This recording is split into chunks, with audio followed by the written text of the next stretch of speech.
My name is Justin, and I'm going to talk for a while, and then you'll have a chance to ask questions or make comments if you like, and we'll see how that goes.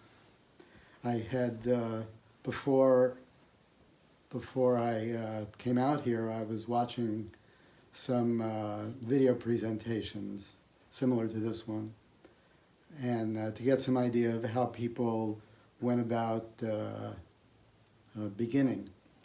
And a lot of people in their presentation say or do or present something to demonstrate their credibility, which is understandable because if people are talking to people they haven't ever met before or people they know only slightly, there's definitely some reason to present a reason to listen to me. So some of the last one I watched, the person presented a Sanskrit discourse of about a minute and a half, and then proceeded to say, talk about interaction they had with the Dalai Lama, and which is similar to the way TV shows and videos are now, where the first scene is like either a murder or a rape or a mangling of some kind or some horrendous extreme thing to get our attention. What I have in mind is probably more subtle, so I want to give you some examples of credentials that I have. So if we haven't met before or it's been a long time since we've had exposure to each other, you have some idea of some credentials that I have. I did go to Woodstock. I do drive a stick shift, and I was singled out by the United States government recently to receive $1,200. So if you do hear some chuckling or laughter, because I do like humor to be part of anything I present and be part of my life. There are a few people in the room here with me that are listening, and they're all spaced well apart and have face masks on, and we've all been isolated with each other for quite some time, actually a couple of months, and it's been very interesting.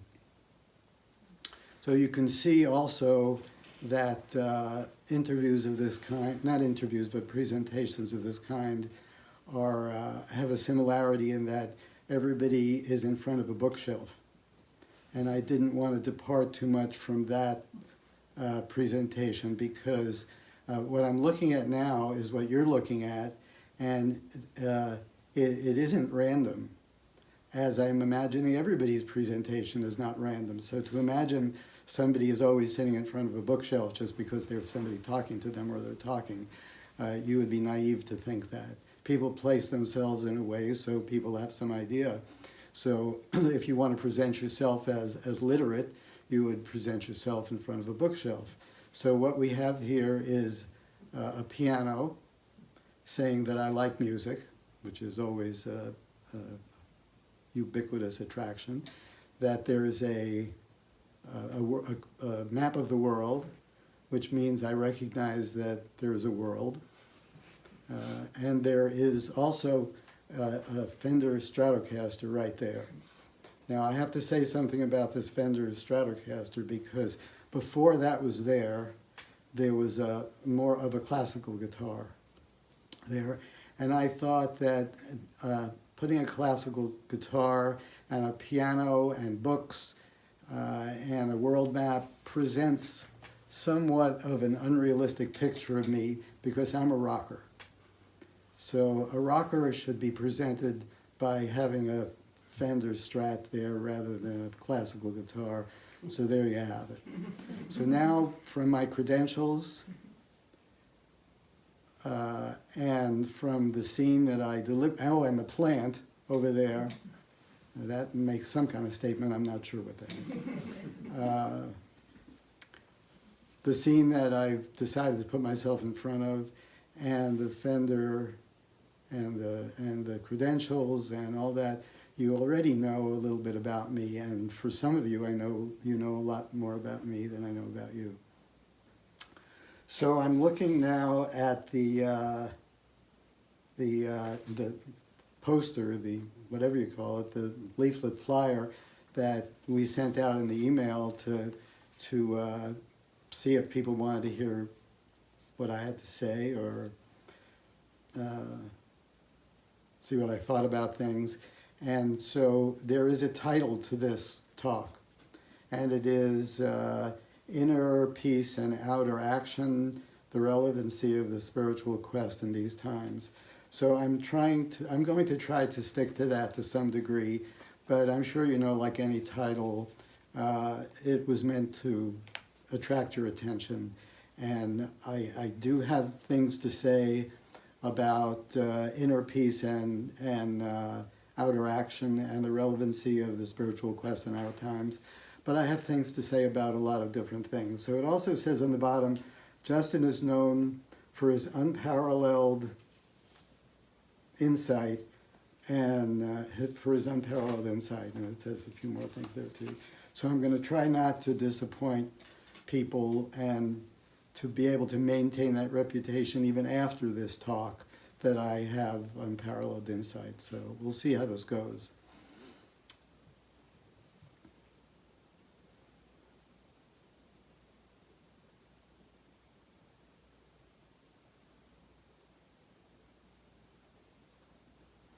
I want to talk about the range of cause and effect that we've been part of for as long as really human beings have existed, because there are always current issues. Right now, our current issues are, of course, the coronavirus, which we're all contending with, and for some it's very difficult, and certainly our sympathy goes out to those people, and for all of us it's a challenge to some degree or other, and some of that challenge is being isolated and people who live alone.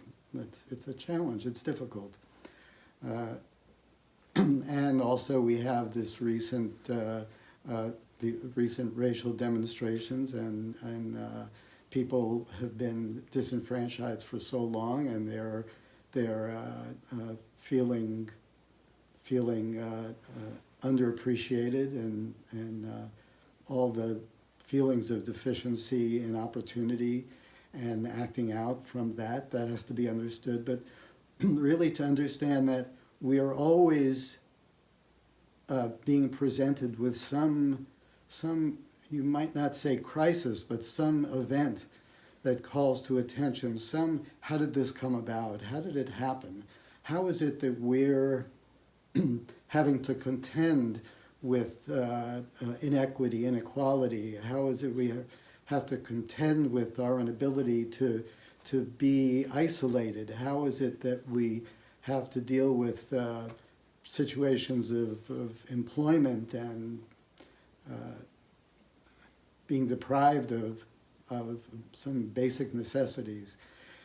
And I want to go back to where I see some of this starting, because everyone knows that, everyone with some historical context knows that there have been circumstances historically in the last, say, even 100, 200 years that their implications are coming up into the present. And say the wars in Bosnia and the recent wars in Bosnia and the history of the Bosnian Serbs and the Croats, and how they've come for a couple of hundred years to have so much tension between them. And that's not so well known as the Palestinians and the Israelis and their long-term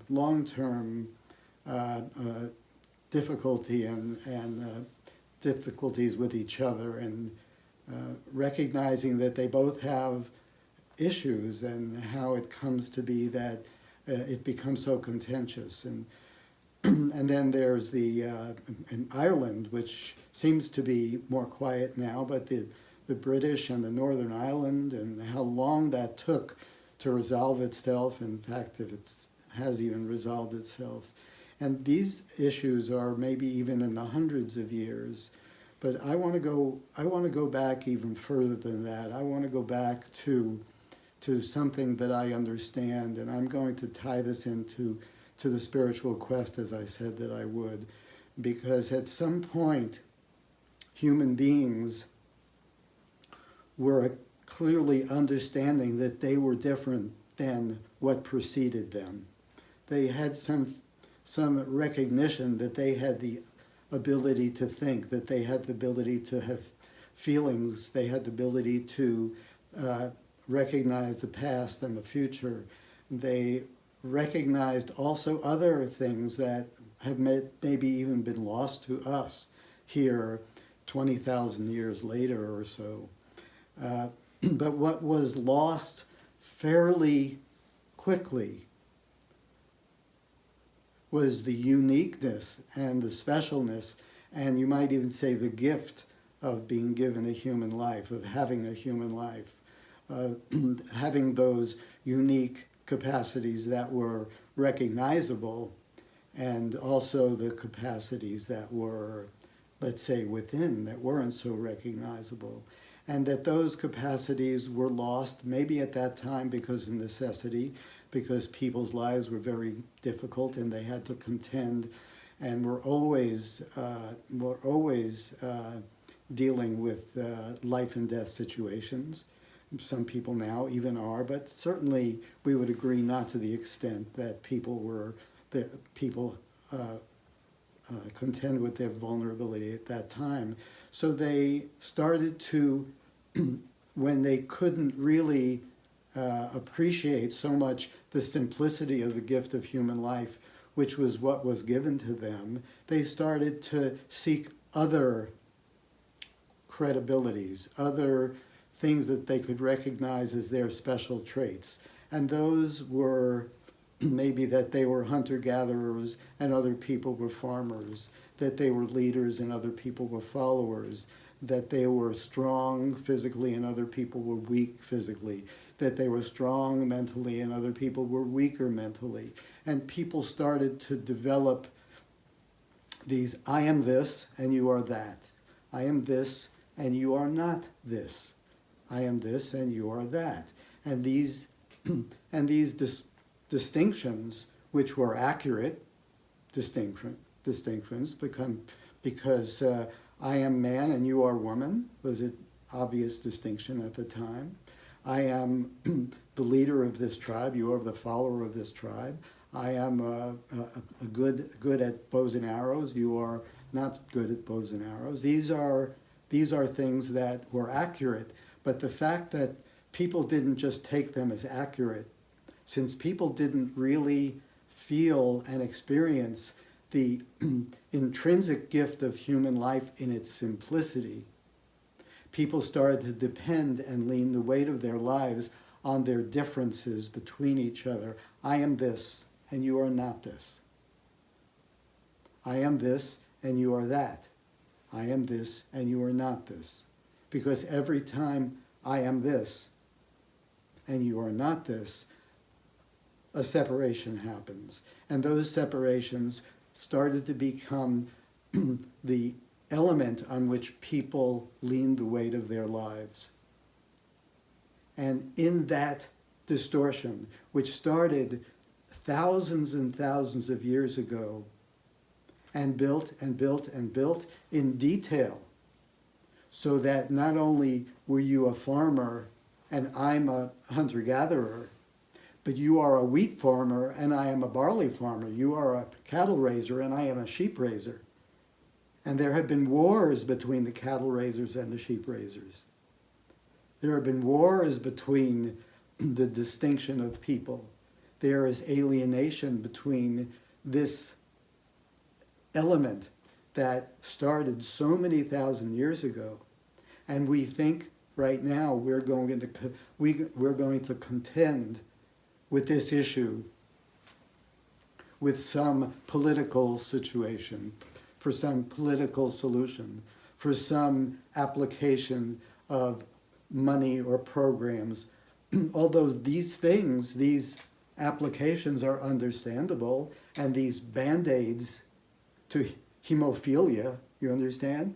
Hemophilia is a disease when people bleed easily, and sometimes can die from that.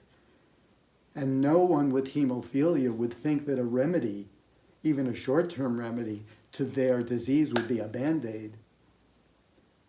Our concept of the reparation that we're going to make to the alienation that's happened over thousands of years is going to be some kind of Band-Aid. Now, I'm not saying that the Band-Aids aren't necessary, because the blood is there, but more than the Band-Aid is necessary. I'm not in any way saying that if you bring thousands of people over in chains to work for thousands of people who aren't in chains, that effect isn't going to last and last and last and last and last and last. It will last. If you think that women not being able to vote, and now women can vote, and all of a sudden women are going to feel their equality, that's frivolous. Some balancing has to take place to make it possible even to recognize that something is wrong. But to think that there's any cure for either Palestinians and Israelis, or African Americans and fortunate white people, is going to happen in any way other than to revisit, rediscover what has been lost, the value for what brings us together. We are one in the Spirit. You know that song, "We are one in the Spirit." We are one in the Spirit, but what's a we? We as Christians are one in the Spirit. Young people are one in the Spirit. Northerns are one in the Spirit. There's no one. There's only one place that we're one in the Spirit. We're not one in the Spirit in our occupations, in our the way we spend our time. We're not one in the Spirit in the way we think about things. We are one in the Spirit in the way that we're given life. We are one in the Spirit in that we are recipients of human life. As I said, and as it said on this poster, it is the only pride, a pride that we've lost, the only pride which is not exclusive. If I'm proud to be a human being, I'm not saying I am and you're not. It's a pride that we can share. It's a non-exclusive pride, and it's a pride that we've lost. Because the unique gift of humanity has been lost to us. Because we think the unique gift of humanity is talent, that we can play an instrument, or that we can read a book, or that we can run fast or dunk a basketball, or whatever it is that we recognize is our unique ability. That's what we recognize. We don't recognize our unique ability as it is. We are so and have become so outer directed that we recognize that it's unique to be wealthy. And now wealthy means billions. It's unique to be billions. It's unique to be famous. It's unique to be beautiful. It's unique to be talented. It's not unique anymore to be a human being, because we don't really know what it means, the uniqueness of human life. We don't know the gift of it. And I'm not saying this rhetorically. I'm saying this because I'm going to describe the gift of human life. And it isn't anything that it has been presented to us as the gift of human life. Nothing outside, nothing we do, nothing we partake in is the gift of human life. The gift of human life is within inside of us. The peace is within inside of us.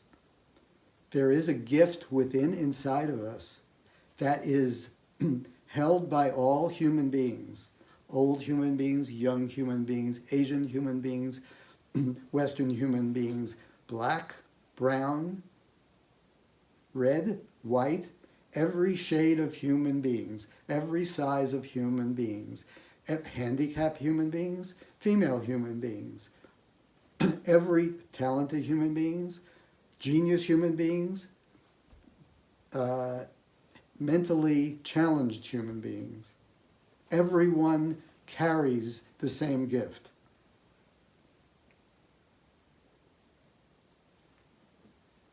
And until we realize that within inside of us, until we recognize that basic gift, we will depend and lean the weight of our life on the differences between us. And there will be strife because there are differences. And you can't ask a person to give up your difference if a person leans the weight of their life on that difference. You can't say to a person, give up your affluence. You can't say to a person, give up how you see yourself different than another person. You can't leave racism and bigotry behind until you experience the overall principle that in which we are one in the spirit. And it's not some ephemeral spirit which is invisible. It's not some thought. It's not some idea. It's an actuality of the gift of humanity that's within inside of us. That we can actually go within in something that has been, a word that has been misunderstood and misused, that we can go inside, within inside of us in meditation.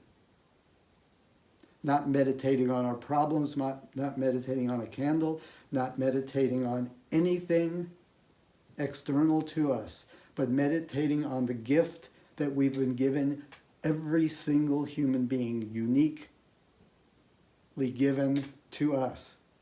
The gift of the tail end of the energy that keeps us alive. That we can go within and recognize and meditate and hear an internal sound and see an internal light within us, in the dark, sound in the quiet. That is not God, is a physical manifestation within us, given to us as a gift, where we can start to go inside. Otherwise, how can we go inside? What are we looking for? What are we feeling? If we go inside with our breath, breath is different for everyone.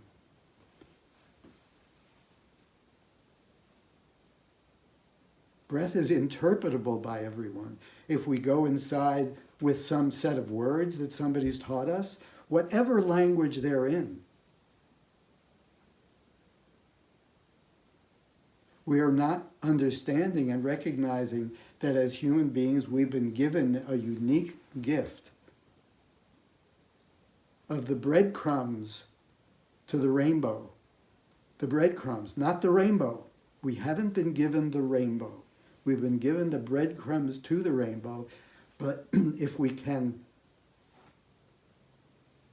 discover or be shown those breadcrumbs, and we can sit and meditate, and we can concentrate, and we can go within and leave all the externals behind, we will be led to that rainbow. We will experience the oneness of human life. We will experience the gift of human life.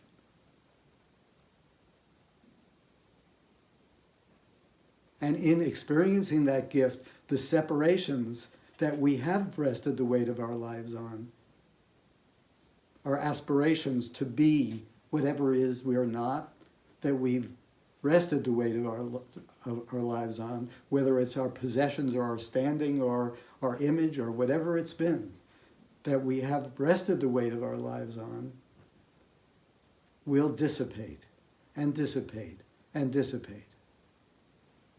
So this is a very happy story, that there is some way for humanity to come together, not by a political statement, let's come together. How can we come together? You know how hard it is to come together.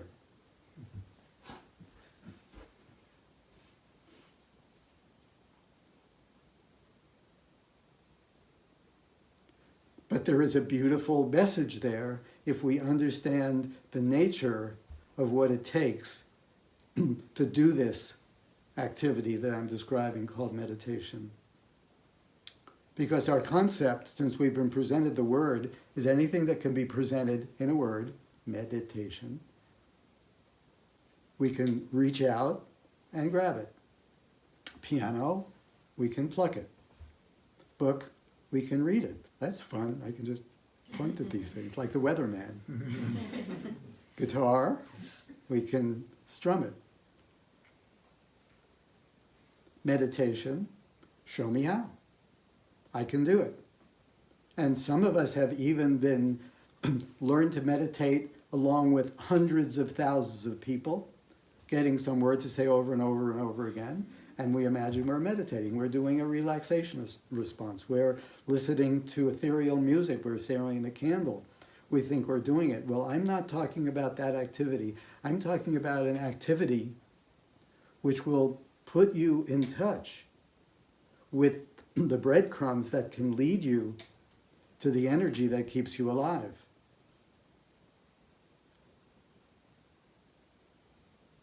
And in order to even start at those breadcrumbs, you're going to have to reach some sort of fineness, leave some sort of coarseness behind, because even those breadcrumbs are on a slightly finer level than the ordinary life of rushing around and reacting to negative things and being embarrassed and having so much tied up in self-image and all those things that you're aware of. Some of that density has to be left behind. But since we're, this idea is being dangled in front of us of, well, yeah, that's all good, but when do I get to meditate? Well, meditation is not a struggle and it's not an effort. At one point, I was a lifeguard and I taught kids how to swim. I've talked about this before because it's a very significant metaphor for what I'm talking about. And the way I would teach kids to swim is lay down on the water, hold your breath, and just lay down on the water and see that the water will hold your weight. The water will hold your weight. You don't have to fight with the water. It's not your enemy. There's something natural that you can do this thing called the dead man's float. I didn't call it that because that would be a big allure to a kid. You can do the dead man's. You can pretend you're dead. So you can do this thing that we call the dead man's float, and the water will hold your weight. And once you feel comfortable there, you can kick a little and you'll go forward. What a wonderful way to learn to swim, that it's not an unnatural thing. And all these things you've watched with people drowning and thrashing around in the water, that's fighting, because the water will hold your weight.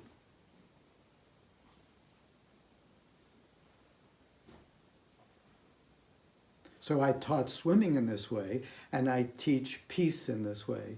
Peace is within you. You don't have to create peace. You don't have to force peace. You don't have to make peace. In other words, if it had to be something that we as human beings made, it would be a building. And that building would last for a while, even if it was hundreds of years. Or it would be, recently we built an outhouse. We put a lot of energy into that outhouse because we have time on our hands, as you do.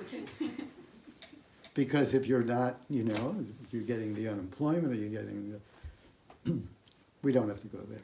So there is something natural in this process. And that fineness that, that is required for following these breadcrumbs, for starting this process, that fineness has a prerequisite that you leave some of this baggage behind. Not your possessions and not your loved ones and not your, but some of the denseness in you has to be left behind to even start to be able to meditate, even to start at the breadcrumbs which you can follow to get to that light, to get to that sound, to get to that inner vibration that keeps it all going. That we've lost so long ago, but has still maintained our life and is still with us, but we're unaware of it. We're scrambling outside through our differences and through our separateness to try to find something that we can lean the weight of our life on. We try with relationships.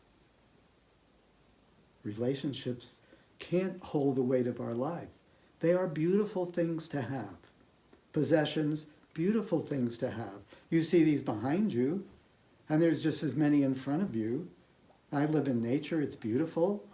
I have possessions. But to lean the weight of your life on these things, they will not hold it. Your possessions will not hold it. Your relationships will not hold it. Not only even your health will not hold it.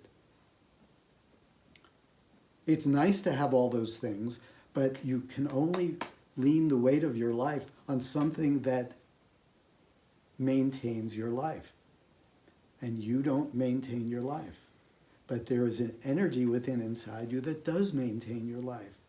And if that energy can become real to you, which requires the steps that I'm describing, then it will hold the weight of your life. And you won't depend on other things. You can enjoy other things, but other things come and they go. Other things wear out. Bodies wear out. But to begin this incredible journey, following these breadcrumbs to the rainbow, to the inner reality, to the light and the sound and the vibration that maintains life. One has to leave some baggage behind. And that is the challenge that I have discovered is the challenge that makes it difficult for people to proceed. People are willing, if they're not too restless and can actually sit still, to try to meditate. Of course, their trying generally leads to a lot of talking to yourself, a lot of fighting talking to yourself, a lot of struggling with sitting still, and all these things that people try. They go to retreats where they have to sit still, and they sit still, and they conquer sitting still. But the fight is not required. If it's a natural process, why are we fighting? Because the struggle is not to meditate. The struggle, meditation is a very natural thing that happens when the vibration that you're manifesting, when the coarseness is left behind, then you're there, then you can sit still. Then your mind isn't so active. Then you don't have so much blame and so much reaction to negativity that you can actually sit and follow that sound and that light and that inner vibration. But in order to leave those densities behind, one has to begin by knowing they're there. Knowing that they are there. And they are there. We have fears that are infinitesimal, that are medium, that are big, that are bigger. And we recognize the biggest ones. We don't recognize the small ones, but the small ones are more frequent, and they are dense. Since they repeat so frequently, they drag on us like a weight. Like the hot air balloons were held down by bags of sand, and we have bags of sand. And those hot air balloons could only rise when those bags of sand were left behind. And we have bags of sand. It takes almost nothing to embarrass us. And since it takes so little to embarrass us, we have to sort through everything we do to avoid the near-death experience of being embarrassed. So there's chances we just don't take. There's situations we prepare to go into to make sure our self-image is maintained. Well, that's a full-time job. That either requires you getting rid of a lot of impressions and people and annexing yourself to other impressions and people, which might be enriching for you or not, but you need them because they save you from having to take the chance of being embarrassed, of feeling that you don't know what's going on. This full-time job creates stress and tiredness. It causes you to think that you have physical issues, which you may or may not have, but you may not have them. You just might be a victim of this incredible weight of a full-time job of maintaining your image and everything that, all the manipulation and control that requires. You know, when you go on the highway and there's a lot of trucks and it's raining, and you have to really maintain your concentration on that so that because your life is at risk every moment, right? And so you're doing that, and then finally the rain stops and there's no more trucks and you're driving kind of down the road and it's like, oh my God. You didn't even realize the tension you were under, or even if you realized it, you're so relieved to be stress-free. But in our life, we think that we're stress-free, but really, under greater examination, in actuality, what we call a good feeling is really much more relief from a bad feeling than it is a good feeling. Now, I know that's a very confronting thing to even hypothesize, but it's an even more confronting thing to realize.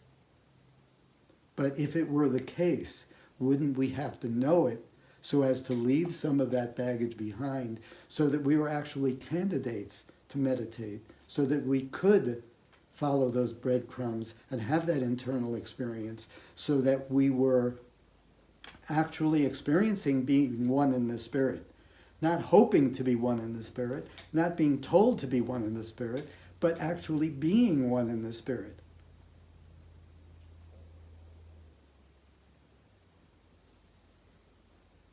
But in actuality, to do this process of self-examination, which has its hazards because self-examination just gives birth to self-importance. It gives birth to us being bigger than we are. It gives birth to all kinds of challenges. But those challenges are part of what we have to take on. We have to try to know what it is that's going on with us, because some of what's going on with us is self-destructive. In order to actually leave some of this baggage behind, we do need to lead an examined life to some degree. Not to the exclusion of knowing that there are other people in the world. It is extremely essential that through this self-examination, that we remain aware of what's going on around us. The people immediately around us, the people in the world that are around us. And you see, if you came in early to watch some of these slides that went on before you saw this picture of me piano and the bookshelves. That there are places that I've suggested and we've organized people to go to, and it doesn't take me to do this. Everybody can do, anybody can be helpful. But I've made it a point in any program that I've organized for people to recognize those that are less fortunate in a very simple physical sense and try to lighten their load, whether it was Syrian refugees or the victims of Hurricane Katrina or people in nursing homes that are isolated from their families and need visiting, and whatever it is, to have that as part of your program, so your self-examination doesn't become self-importance. So you're realizing the incredible gift to be able to do self-examination, because you recognize the value of it and where it potentially can lead you. That you can actually go and rediscover what's been lost. The essential element that's been lost that causes all this separation, all this racism and bigotry and rich and poor and you and me and them and us, and whether it's political or sociological or however it is.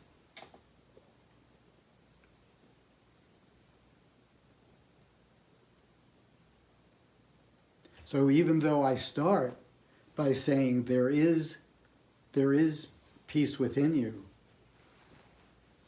to actually subtract from the complication of what's happened to us. It's not like from 20,000 years ago we've taken 1 or 2 steps. We've taken many steps, and we've taken so many steps that the early steps we're oblivious to those early steps. All we know is the last 3 or 4 steps. So we know that right now we can pick up a device and we can have our telephone in our pocket. And anybody can get in touch with us at any time. Like, that's a great asset, which goes along with a great liability.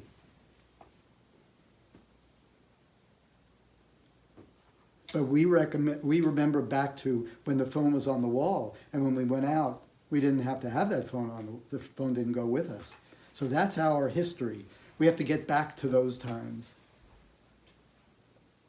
But we've lost that those times superseded other times and other times and other times. And what we have to get back to, the garden that we have to get back to, is the garden of recognizing the inner reality, the unifying principle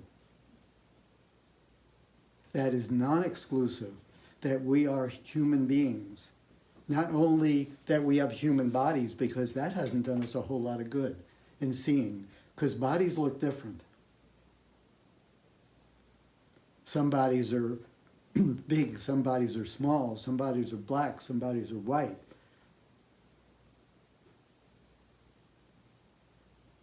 Some bodies are pleasant to look at, some bodies are challenging to look at.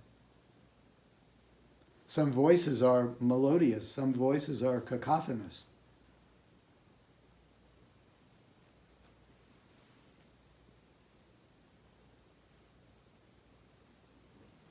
So recognizing that we are humans and all standing in a crowd,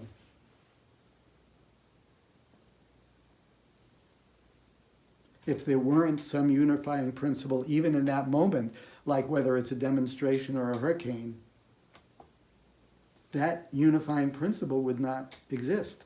So the unifying principle becomes the adversary in a war, in a demonstration, in a natural disaster. That becomes the unifying principle. It is not within inside us, one that we can carry around at all times, that we are human beings, not in our bodies, but in our gift of human life. And the gift of human life is not our accomplishment. The American dream, or whatever you call it, is not the gift of human life. That we in the United States has made individuality into a religion, made I want into a religion, and the possibility that everybody can get everything that they want into a religion, is not recognizing that that is not the gift of human life.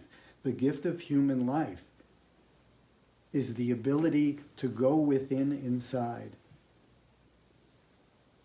and experience the energy that keeps you alive. The non-exclusive gift that everyone has, the non-exclusive recognition and realization that brings everyone together.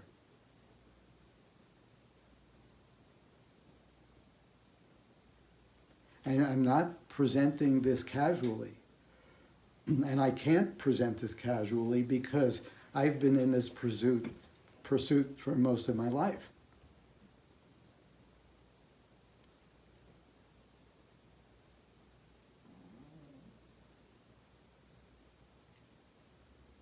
And even though I look like I'm 25, I look like I'm 25, right? 35. I'm in my 70s. That's a lot of road to travel. So I don't present this casually because I know the leaving behind part is the challenge. Because we have become so dependent not only on our possessions and our image, but on our opinions, our points of view, our concepts of how it should be and how it shouldn't be. That to leave really anything behind